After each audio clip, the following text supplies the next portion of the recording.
But I think malungkot ang timing, ano, kasi the former speaker is going to speak before the independent commission tomorrow.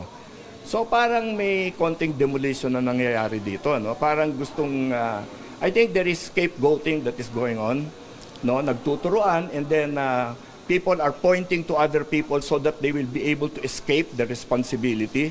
Ang sa akin lang, follow the money, di ba?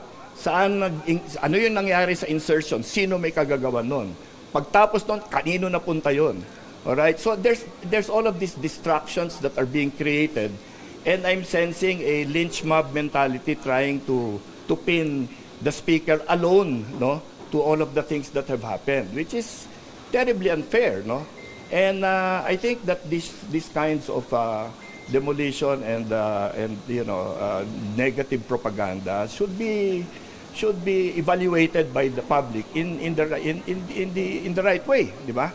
Kasi isipin niyo, ma-front page ka. You know, the publication that came out is of course one of my main reading material every day, no? But normally, kung meron mga ganyan, lalabas ka sa front page, you will be asked for a reply or to comment.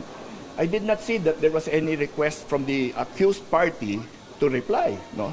And number two, you could even have asked the people that are directly involved with it, the district engineer, the provincial agriculturist. Nobody bothered to ask them. So humabol pa sila ng mga statements nila justifying the projects. Hindi ba? But now, hindi na. Nakalat na yan. There is something wrong. Even when all the people involved in these things are now saying that there was nothing wrong with these projects. So sana in the coming weeks, no, months, sana we will be very careful about what we accept as news, no?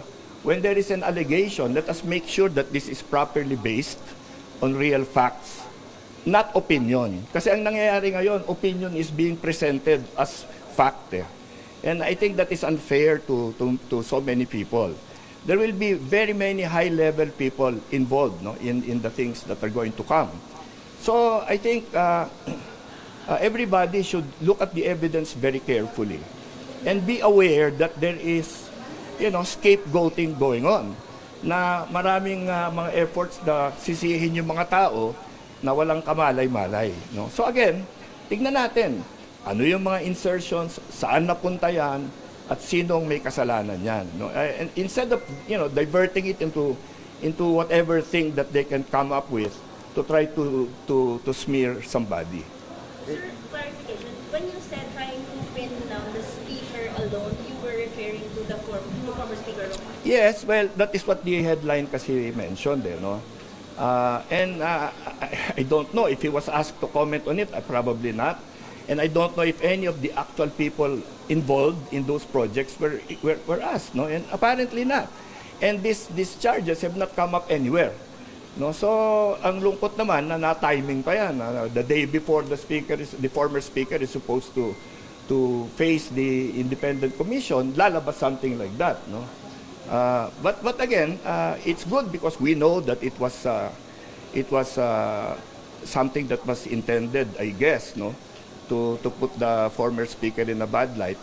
Sana people go into the facts of the case, and I think they, I have seen some of the replies of the people involved, and sa nakikita ko, mukhang wala namang problema sa projects na yon. And everybody is free, of course, to go there and investigate, which is, I think, something that we all should do, no? I mean, every time there's an allegation like that, tignan natin kung totoo.